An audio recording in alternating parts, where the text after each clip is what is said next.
আল্লাহ রব্বুল আলামিন সূরাতুল হিজরের 43-44 নম্বর আয়াতের মধ্যে বলেন, ওয়া ইন্না জাহান্নামা লামাউইদুহুম আজমাইন, নিশ্চয়ই জাহান্নাম তাদের প্রত্যেকেরই প্রতিশ্রুত স্থান হবে।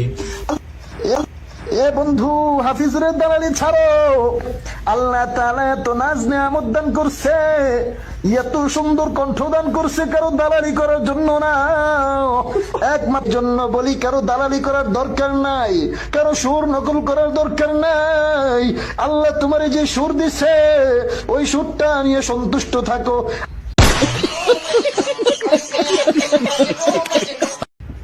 এরে তুই যে আমারে নসিহত করলি, তোর গলায় তো হাফিজুরের আওয়াজ শোনা যায়।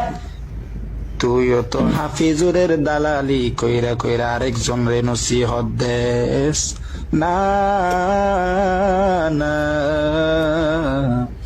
আরেকজনের দালালি কইরা কইরা অন্য জন রে নসিহত দিস না। ভালো হয়ে যাও।